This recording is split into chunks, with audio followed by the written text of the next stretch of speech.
اس حصے میں آپ سنیں گے آدم و حوا علیہم السلام کے لیے زمین پر اترنے کا حکم اور اتارے جانے کی جگہ، حابیل و قابیل کے جھگڑے کا سبب اور زمین پر پہلا انسانی قتل، قابیل کے لیے مسئلہ تدفین اور ایک جانور کے ذریعے اس کی رہنمائی، قابیل کا والدین کو چھوڑ کر دوسری جگہ آباد ہونا، آدم علیہ السلام کی تجہیز و تکفین اور جنازہ کس نے پڑھایا، سیدنا شیس علیہ السلام کی ولادت، نبوت سے سرفرازی اور ان کو کتنے صحیفے عطا ہوئے اور ان کی تعلیمات کیا تھیں، قابیل اور اس کی قوم کی بے راہ روی اور سیدنا ادریس علیہ السلام کی بعثت، نبی کریم صلی اللہ علیہ وسلم کا چوتھے آسمان پر ادریس علیہ السلام سے ملاقات کرنا، ادریس علیہ السلام کی وفات کہاں ہوئی، زمین پر یا چوتھے آسمان پر،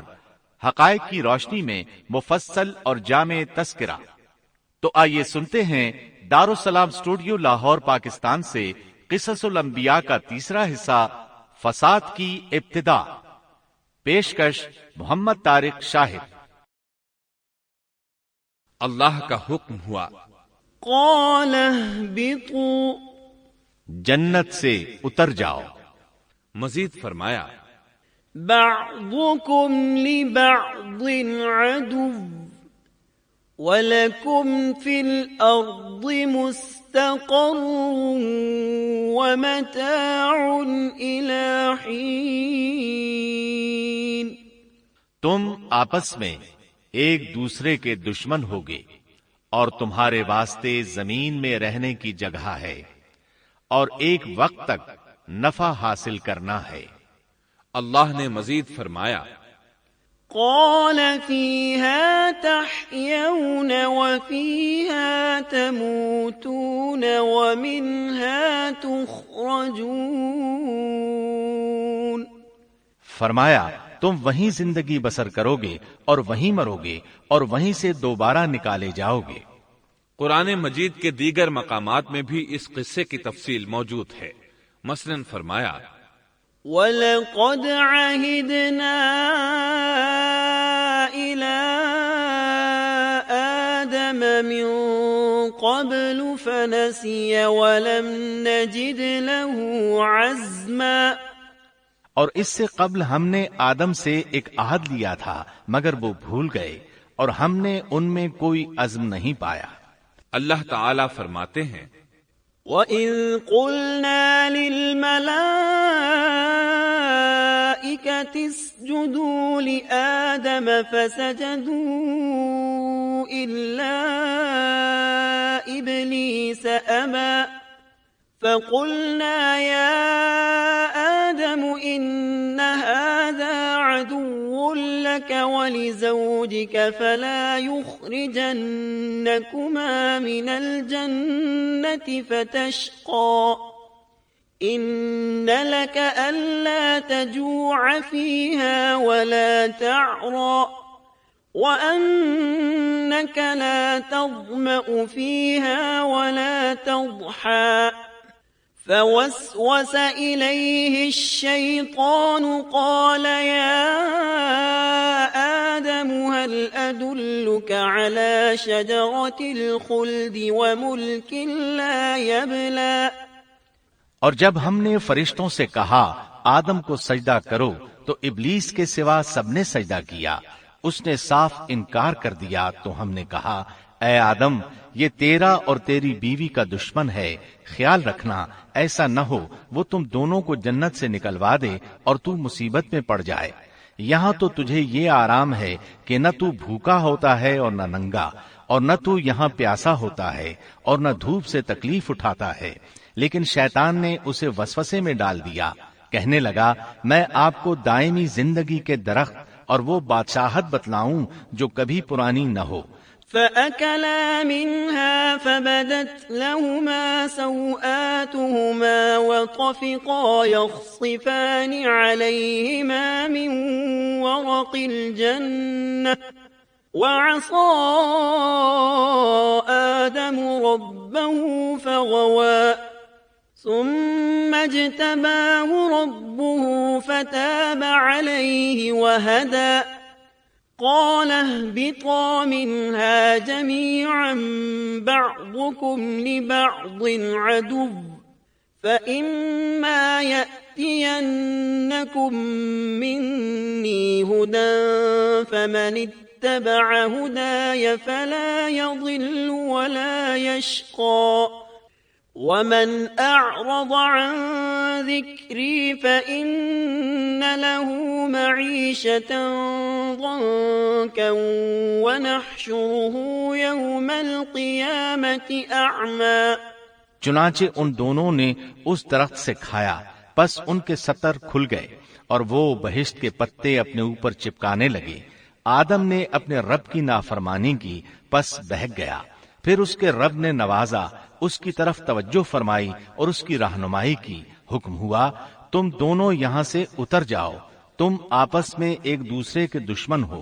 اب تمہارے پاس جب کبھی میری طرف سے ہدایت پہنچے تو جو میری ہدایت کی پیروی کرے نہ تو وہ بہکے گا نہ تکلیف میں پڑے گا، ہاں جو میری یاد سے روگردانی کرے گا اس کی زندگی تنگی میں رہے گی، اور بروز قیامت ہم اسے اندھا کر کے اٹھائیں گے۔ آدم علیہ السلام زمین پر اترے اور اپنے رب سے توبہ کے کلمات سیکھ لیے۔ وہ کلمات یہ ہیں: ربنا ظلمنا انفسنا وان لم تغفر لنا وترحمنا لنكونن من الخاسرین۔ اے ہمارے رب، ہم نے اپنا نقصان کیا، اور اگر تو نے ہم پر مغفرت و رحمت نہ فرمائی تو ہم خسارہ اٹھانے والوں میں سے ہو جائیں گے۔ آدم علیہ السلام زمین پر اترے اور ان کے ساتھ حوا علیہ السلام بھی اتری، اور ان کے ساتھ ہی ابلیس کو بھی اتارا گیا۔ یہ کس جگہ پر اترے اس بارے میں اختلاف پایا جاتا ہے، لیکن ابن عباس رضی اللہ عنہ کی بات راجح محسوس ہوتی ہے کہ آدم علیہ السلام کو ہند میں اور حوا علیہ السلام کو جدے میں اتارا گیا۔ جب آدم علیہ السلام اتر آئے تو حوا علیہ السلام کی تلاش شروع کر دی، زمین میں ان کی تلاش میں سرگرداں ہوئے۔ آخر کار میدان عرفات میں دونوں کی ملاقات ہو گئی۔ چونکہ میدان عرفات میں دونوں نے ایک دوسرے کی معرفت حاصل کی تھی اور ان کا آپس میں تعارف ہوا تھا، لہٰذا اسی مناسبت سے اس میدان کا نام عرفات مشہور ہو گیا۔ پھر اللہ تعالیٰ نے زمین کے اندر انسانوں کو پھیلانا شروع کیا اور زمین کو مردوں اور عورتوں سے آباد کر دیا۔ امام طبری رحمت اللہ علیہ بیان کرتے ہیں کہ حوا علیہ السلام نے آدم علیہ السلام کے لیے 20 ولادتوں میں 40 بچوں کو جنم دیا۔ ہر بار 2 بچوں کو جنم دیتی تھی، ایک لڑکا ہوتا ایک لڑکی۔ سب سے پہلا جوڑا قابیل اور اس کی بہن قمیم کا تھا۔ پھر انسانوں کی افزائش شروع ہوئی، آبادی میں اضافہ ہونے لگا۔ اللہ نے آدم علیہ السلام ہی کو ان کا نبی متعین کر دیا، وہ انہیں دین سکھاتے رہے۔ اس وقت تمام لوگ موحد تھے، خالص توحید کو اپنانے والے تھے، یعنی کان الناس امۃ واحدہ، تمام لوگ ایک ہی امت کے تھے، ان میں شرک کا شائبہ بھی نہ تھا۔ ابن جریر اور ابن کثیر رحمہم اللہ نے ابو موسیٰ اشعری رضی اللہ عنہ کی روایت بیان کی ہے، اللہ نے جب آدم علیہ السلام کو جنت سے زمین پر اتارا تو انہیں ہر چیز کی کاریگری اور صنعت کا علم تھا۔ جب وہ اترے تو عالم بھی تھے، لباس میں ملبوس بھی تھے، کام کاج کے تمام طریقوں سے باخبر بھی تھے، لوہے، آگ، لکڑی اور کپڑے کے استعمال سے بھی بخوبی واقف تھے۔ ہمارے برعکس وہ ان کاموں کو اپنی ابتدا ہی سے جان چکے تھے، کیونکہ ہم سب لوگوں کا حال یہ ہے کہ جب تک سکھایا نہ جائے ہمیں کچھ نہیں آتا۔ آج کے دور میں بعض افریقی قبائل کے افراد وحشیانہ اور غیر مہذب زندگی گزارتے ہیں۔ علماء کا کہنا ہے کہ یہ لوگ زمین پر رہنے والوں میں سے گمراہ ترین انسان ہیں۔ انہوں نے بہترین زندگی ضائع کر دی اور گھٹیا زندگی کو پسند کیا۔ تہذیب و تمدن کا آغاز چونکہ ابتدائے آفرینش سے ہے، اس لیے ہر انسان کی فطرت میں تہذیب کی سوجھ بوجھ موجود ہے۔ بہرحال آدم علیہ السلام کے بعد انسانی مخلوق کی تعداد روز بروز بڑھتی چلی گئی اور انسانی کمزوریوں کی بنا پر گناہ شروع ہو گئے۔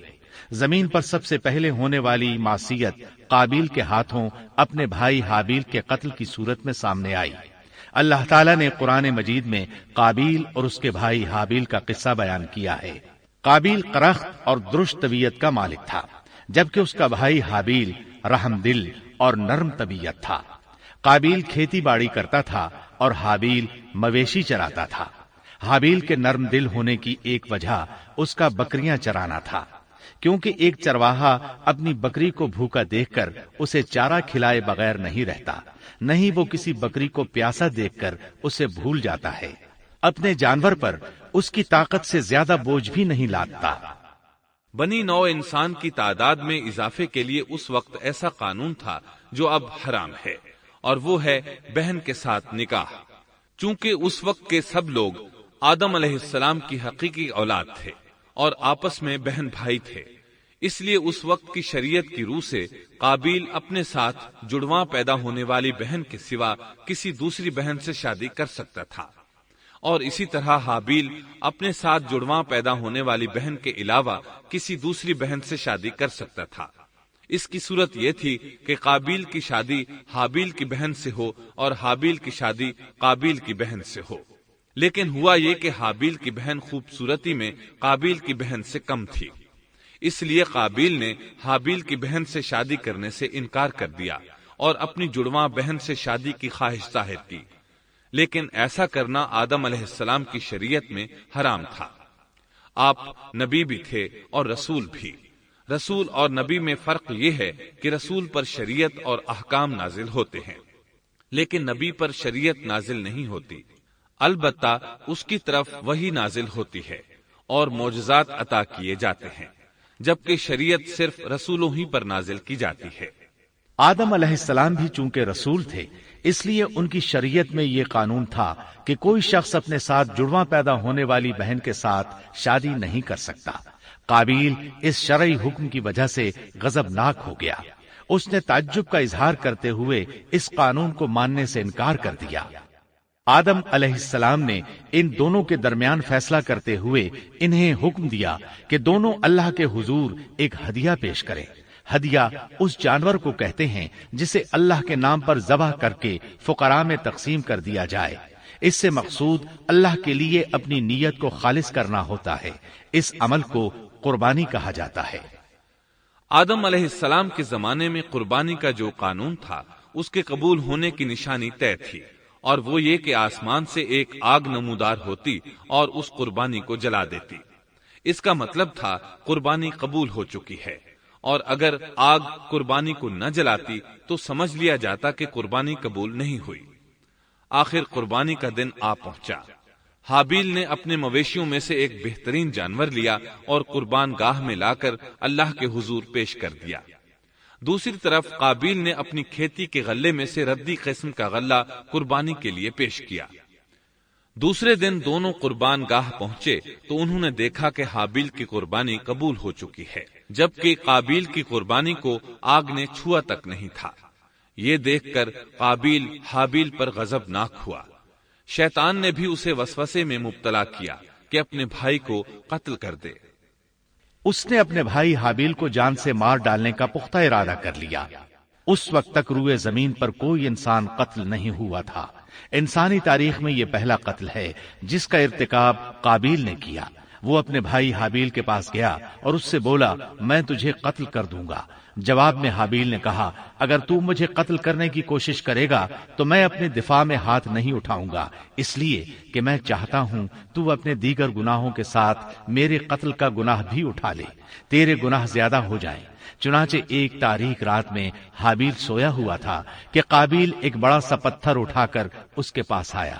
اس نے وہ پتھر اپنے بھائی کے سر پر دے مارا۔ اس طرح اس نے حابیل کو قتل کر دیا۔ روئے زمین پر قتل کی ابتدا کر دی، زمین کو پہلے خون سے رنگ دیا۔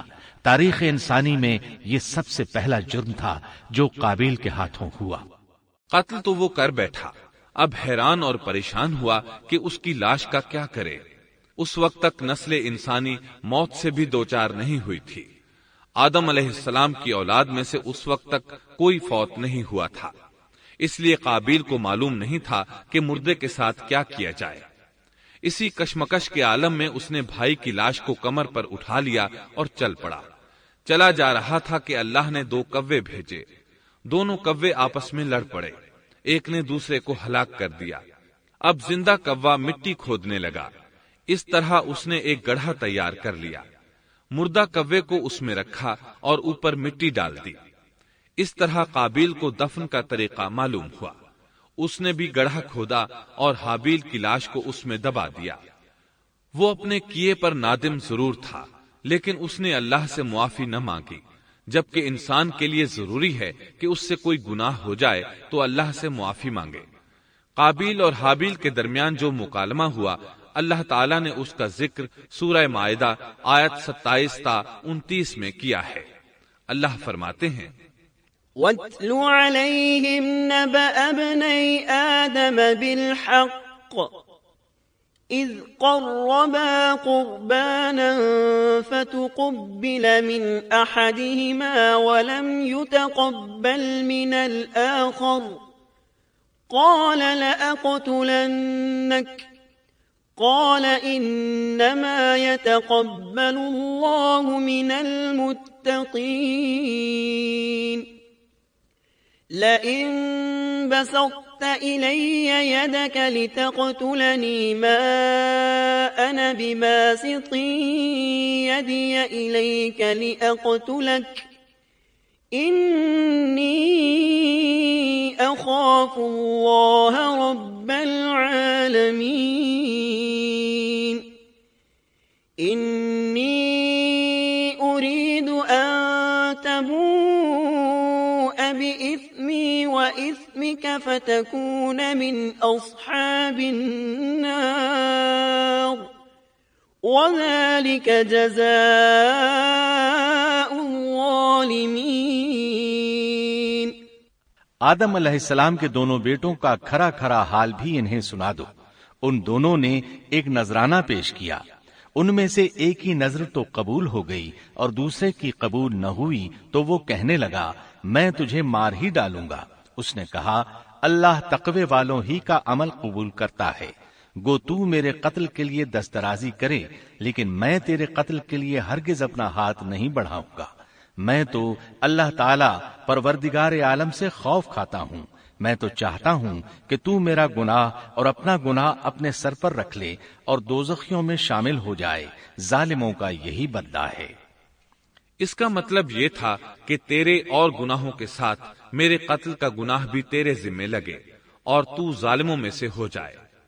حابیل کے قتل کے بعد قابیل پر جو گزری اس کا ذکر اللہ نے سورہ مائدہ آیت 30 اور 31 میں کیا ہے۔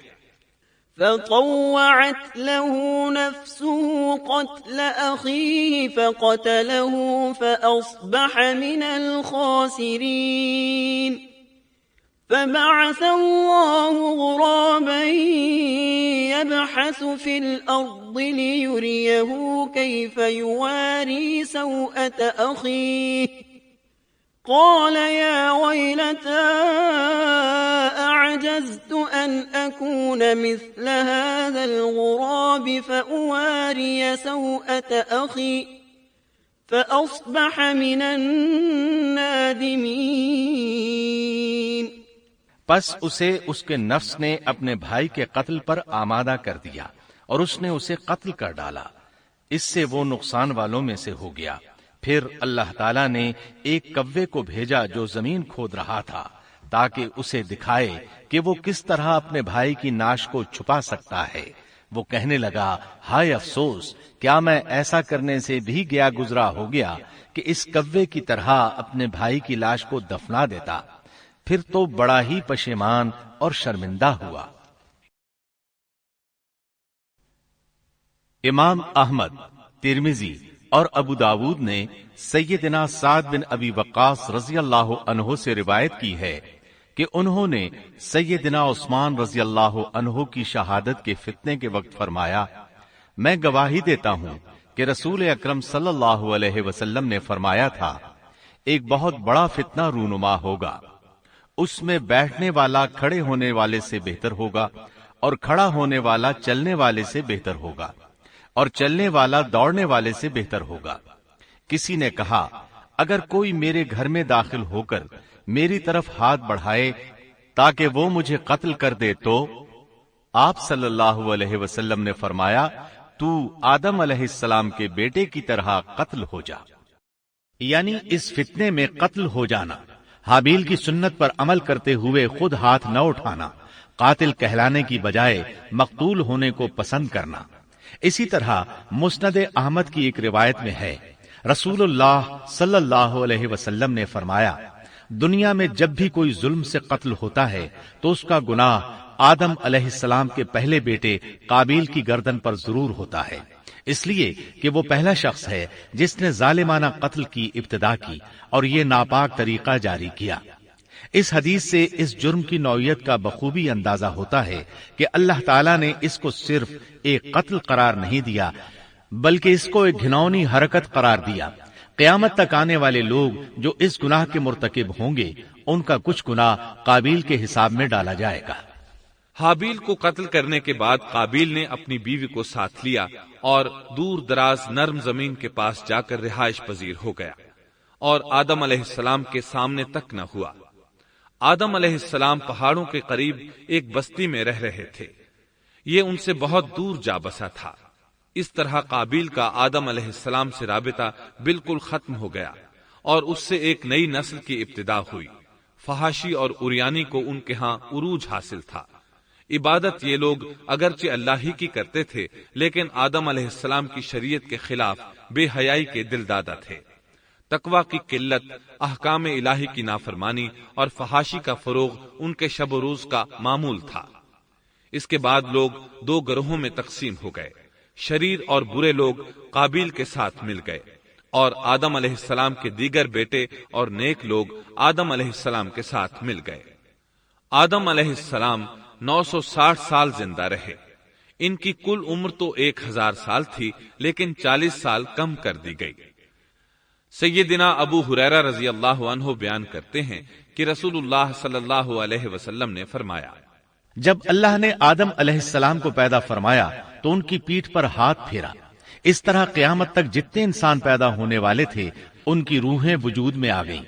پھر ہر انسان کی آنکھوں کے درمیان ایک نور رکھ کر آدم علیہ السلام کے سامنے پیش کیا۔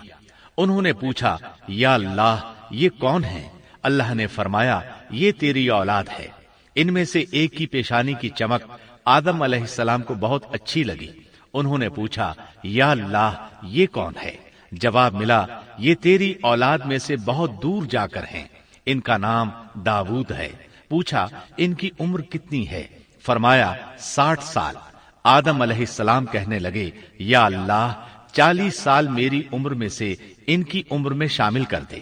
اس سلسلے میں دوسری روایت یوں آئی ہے، جب آدم علیہ السلام کی روح قبض کرنے کے لیے فرشتہ آیا تو وہ کہنے لگے، میری عمر میں تو ابھی 40 سال باقی ہیں۔ اس وقت ان کی عمر 960 سال تھی۔ انبیاء اپنی عمر سے واقف ہوتے ہیں۔ فرشتے نے کہا، کیا آپ کو یاد نہیں آپ نے اپنی عمر کے 40 سال اپنی اولاد داؤد کو ہبہ کر دیے تھے؟ رسول اللہ صلی اللہ علیہ وسلم نے فرمایا، چونکہ آدم علیہ السلام نے انکار کیا تو ان کی اولاد بھی انکار کی عادی ہے۔ آدم علیہ السلام خود بھول گئے، ان کی اولاد بھی بھولتی ہے۔ آدم علیہ السلام نے خطا کی، ان کی اولاد بھی خطا کرتی ہے۔ حابیل کے قتل کے بعد اللہ تعالیٰ نے آدم اور حوا علیہم السلام کو اس کا نعم البدل عطا کیا۔ اس کا نام انہوں نے شیس رکھا۔ شیس کا مطلب ہے اللہ کا دیا ہوا تحفہ۔ حابیل کے قتل پر آدم اور حوا علیہم السلام دونوں بہت غمگین ہوئے، اس لیے اللہ نے بدلے میں انہیں شیس علیہ السلام عطا فرمائے۔ سیدنا ابو ذر غفاری رضی اللہ عنہ سے مروی ایک صحیح حدیث میں ہے کہ رسول اللہ صلی اللہ علیہ وسلم نے فرمایا، اللہ تعالیٰ نے 104 صحیفے نازل فرمائے، ان میں سے 50 صحیفے شیس علیہ السلام پر نازل ہوئے۔ ان صحیفوں میں ایسے قوانین، اصول اور ضابطے تھے جن سے انسانیت کی زندگی منظم ہوتی ہے۔ شیس علیہ السلام نے آدم علیہ السلام سے علم حاصل کیا، لیکن آدم علیہ السلام کا تمام علم وہ حاصل نہ کر سکے، اس لیے کہ آدم علیہ السلام نے بالمشافہہ اللہ تعالی سے علم حاصل کیا تھا اور بہت سی اشیاء کا علم اللہ تعالی نے انہیں سکھا دیا تھا، اس لیے وہ تمام علماء سے بڑھ کر عالم تھے۔ شیس علیہ السلام نے آدم علیہ السلام سے علوم سیکھ کر لوگوں کو سکھائے. لوگوں نے ان سے مختلف علوم، فنون اور پیشے سیکھے. انہیں شہروں میں رہنے سہنے کے بارے میں تعلیم دی. دن رات کے حسابات سے انہیں آگاہ کیا اور انہیں بتایا کہ کن اوقات میں وہ اللہ کی عبادت کریں اور عبادت کے طریقے انہیں سکھائے. احادیث میں اس کی وضاحت ملتی ہے. امام احمد رحمت اللہ علیہ بیان کرتے ہیں کہ ابو زمعہ سعدی کہتے ہیں کہ انہوں نے مدینے میں ایک شیخ کو لوگوں سے کلام کرتے دیکھا تو ان کے متعلق پوچھا، یہ کون شخص ہے؟ لوگوں نے بتایا کہ یہ ابی بن کعب رضی اللہ عنہ ہیں. بڑے صحابہ میں ان کا شمار ہوتا ہے. تمام مسلمانوں سے بڑھ کر قرآن اور اس کی تفسیر کے عالم ہیں. ابو زمعہ فرماتے ہیں کہ ابی بن کعب رضی اللہ عنہ اس وقت یہ واقعہ بیان کر رہے تھے کہ جب آدم علیہ السلام کی وفات کا وقت قریب آیا تو انہوں نے اپنے بیٹوں سے فرمایا، میرا جنت کے پھل کھانے کو جی چاہتا ہے. جنت کے پھل دنیاوی پھلوں جیسے ہی ہوتے ہیں. سیب، انار، انگور یہ سب جنت میں موجود تھے. جنت کے اور دنیا کے پھلوں میں فرق یہ ہے کہ دنیاوی پھل بدبودار ہو جاتے ہیں جبکہ جنتی پھل کبھی بدبودار نہیں ہوتے. اسی طرح دنیاوی پھلوں کا ذائقہ عارضی ہوتا ہے جبکہ جنتی پھلوں کا ذائقہ ہمیشہ برقرار رہتا ہے. اس لیے آدم علیہ السلام نے چاہا کہ وہ جنت کے پھل کھائیں. چنانچہ ان کے بیٹے تلاش میں نکل گئے. انہوں نے اپنے ساتھ کلہاڑے، کدالیں اور ٹوکریاں لے لی. راستے میں انہیں فرشتے ملے. ان کے پاس آدم علیہ السلام کا کفن اور خوشبو وغیرہ تھی. انہوں نے پوچھا، آدم کے بیٹو کس چیز کی تلاش میں ہو؟ کہاں جا رہے ہو؟ انہوں نے جواب میں کہا، ہمارے والد مریض ہیں، انہیں جنت کے پھلوں کی خواہش ہے. فرشتے ان کے سامنے انسانی شکل میں آئے تھے. ان کی بات سن کر بولے، واپس جاؤ، تمہارے والد فوت ہونے کے قریب ہیں. اب ان میں اتنی طاقت نہیں رہی کہ پھل کھا سکیں. جب فرشتے آدم علیہ السلام کی روح قبض کرنے کے لیے آئے تو حوا علیہ السلام نے انہیں پہچان لیا. وہ بلند آواز سے آدم علیہ السلام کو پکارنے لگی. ان کے ساتھ چمٹ گئیں. آدم علیہ السلام بولے، مجھ سے الگ ہو جاؤ، پہلے بھی مجھے تمہاری وجہ سے مصیبت پہنچی تھی. میرے اور میرے رب کے فرشتوں کے درمیان سے ہٹ جاؤ. پھر فرشتوں نے آدم علیہ السلام کی روح قبض کی. انہیں غسل دیا، کفن پہنایا، خوشبو لگائی، آپ کی قبر کھودی. پھر انہوں نے آدم علیہ السلام کی نماز جنازہ ادا کی. اس کے بعد انہیں قبر میں اتارا، پھر اوپر مٹی ڈال دی اور بولے، آدم کے بیٹو، تمہارے لیے یہی طریقہ ہے. اس وقت تک لوگ کفن دفن کے احکامات سے واقف نہیں تھے. انہیں علم نہ تھا کہ قابیل نے اپنے بھائی کو کیسے دفن کیا تھا. اس لیے فرشتوں کو بھیجا گیا تاکہ تدفین کا طریقہ بتا دیں. تو اس طرح انسان کو دفن کرنے کا طریقہ معلوم ہوا جو فرشتے لے کر آئے تھے. آدم علیہ السلام نے اپنی 960 سال کی مکمل زندگی میں سوائے اس درخت کا پھل کھانے کے اور کوئی خطا نہیں کی. یہ تھا ہمارے باپ سیدنا آدم علیہ السلام کا اسوہ اور سیرت طیبہ کا حال. آپ کی وفات کے 1 سال بعد حوا علیہ السلام بھی وفات پا گئیں. آدم علیہ السلام کی وفات کے بعد ان کے بیٹے شیس علیہ السلام نے ان کی ذمہ داریاں سنبھال لی. اب تبلیغ کا کام انہیں کرنا تھا. ادھر قابیل جو نرم زمین میں جا آباد ہوا تھا، اس کی اولاد نے فتنہ و فساد اور سرکشی کی زندگی اختیار کی. انہوں نے قتل و غارت گری کا بازار گرم کر دیا. یہ لوگ آدم علیہ السلام کی قوم کے پاس سے گزرتے تو وہاں بھی فساد مچاتے. ابن عباس رضی اللہ عنہما سورۃ الاحزاب آیت 33 کی تفسیر کرتے ہوئے فرماتے ہیں، وَلَا تَبَرَّجْنَ تَبَرُّجَ الْجَاهِلِيَّةِ الْأُولَى، پرانے زمانے کی جاہلیت کی طرح اپنے بناؤ کا اظہار نہ کیا کرو.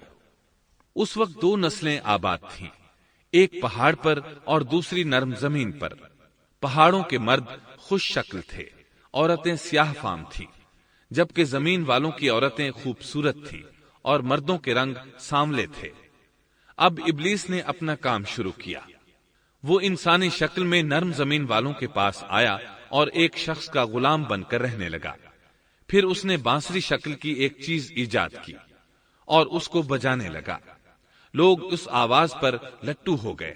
اس کے گرد بھیڑ لگا کر سننے لگے. پھر ایک دن میلے کا مقرر ہو گیا، اس میں ہزارہا مرد اور عورتیں جمع ہونے لگے۔ اتفاق سے وہاں ایک دن ایک پہاڑی آدمی بھی آ گیا۔ اس نے میدانی عورتوں کے حسن و جمال کو دیکھا۔ اس نے اپنے قبیلے والوں سے ان کے حسن و جمال کا ذکر کیا۔ اب وہاں کے لوگ کثرت سے میدانی علاقے میں آنے لگے۔ اس طرح آہستہ آہستہ مردوں اور عورتوں میں اختلاط بڑھا، بدکاری اور زناکاری عام ہوئی، جبکہ یہ سب کام شیس علیہ السلام کی شریعت میں حرام تھے۔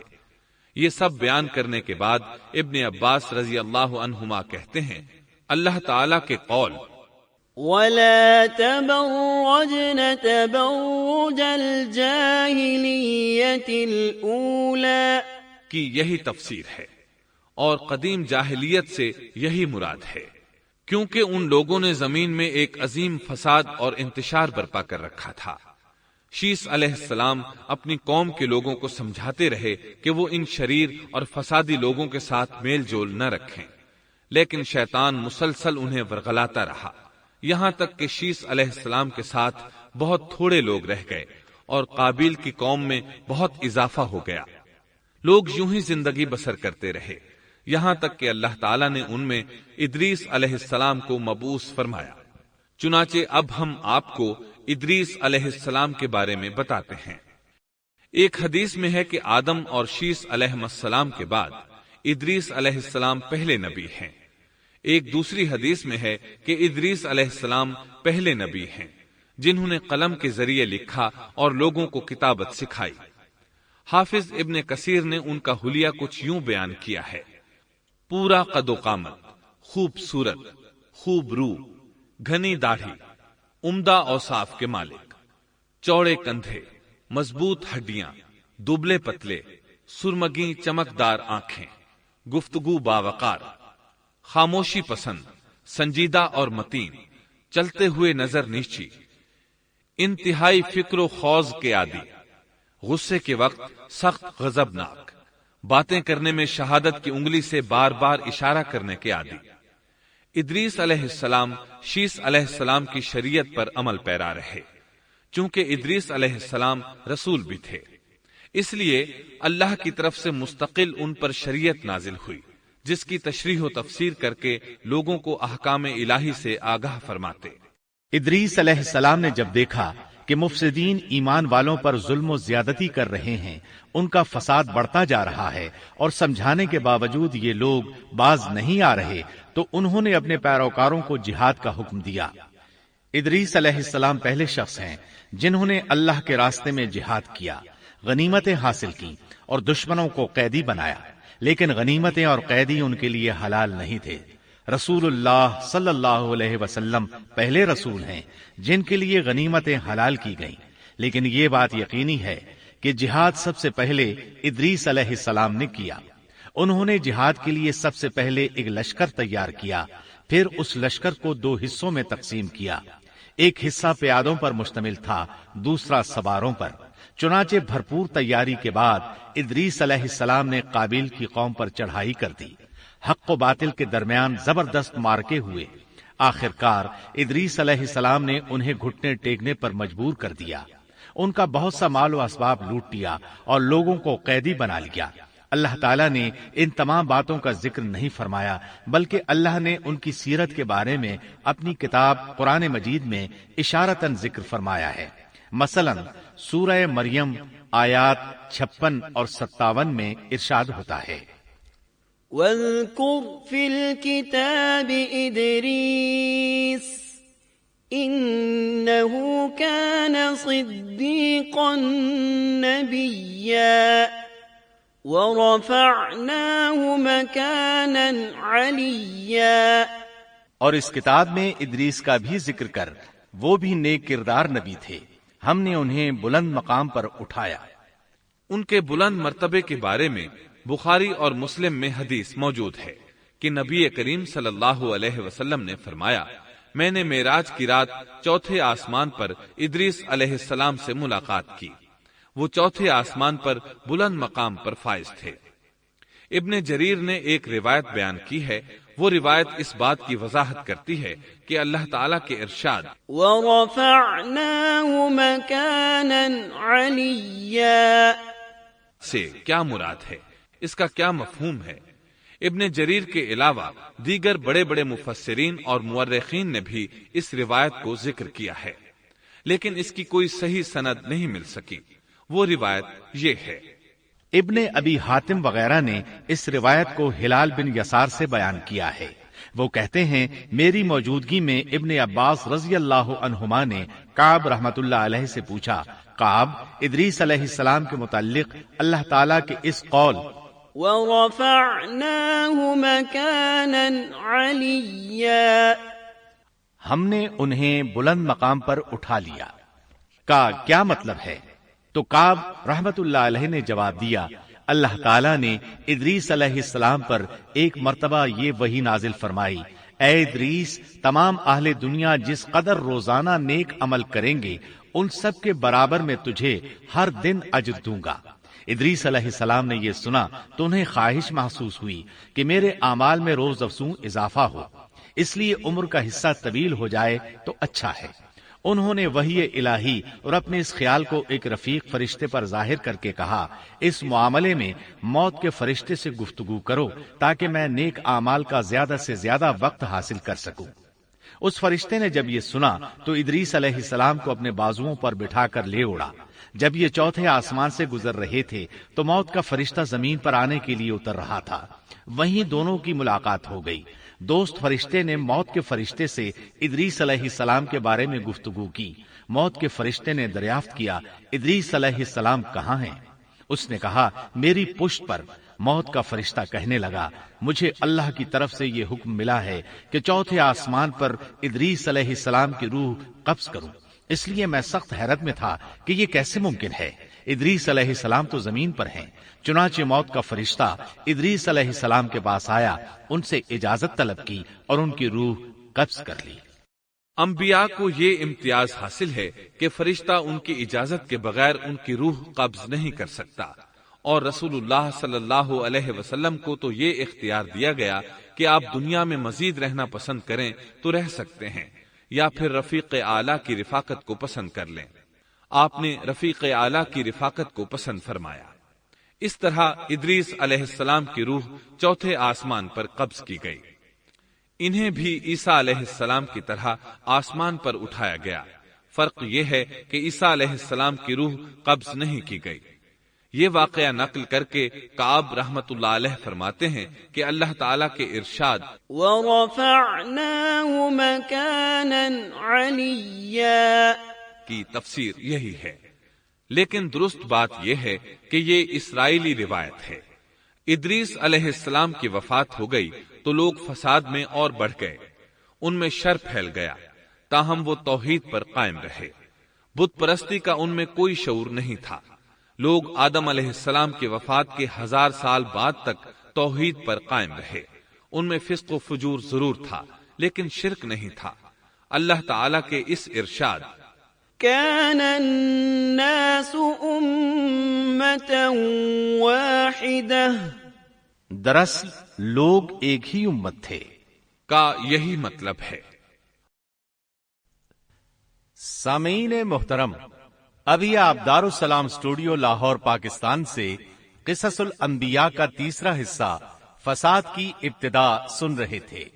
قصص الانبیاء کے چوتھے حصے شرک کا آغاز میں آپ یہ سنیں گے، بت پرستی اور شرک کی ابتدا کب اور کیسے ہوئی، نوح علیہ السلام کا نام و نسب اور قرآن مجید میں تذکرہ، نوح علیہ السلام کی قوم کو دعوت توحید، قوم کی ہٹ دھرمی اور مومنین کا استہزاء، 950 سال کی بے مثال جد و جہد کے باوجود قوم کا عذاب پر اصرار، نوح علیہ السلام کی قوم کے خلاف بد دعا اور اللہ کی طرف سے کشتی بنانے کا حکم، تنور کا ابلنا اور طوفان کا برپا ہونا، نوح علیہ السلام کا بیٹے سے مکالمہ اور بیٹے کی غرقابی، طوفان کا تھمنا اور جودی پہاڑ پر کشتی کا رک جانا، نوح علیہ السلام اور ان کی قوم کو شکرانے کا حکم، نوح علیہ السلام کی اولاد کتنی تھی، طوفان کے بعد آپ کتنی دیر زندہ رہے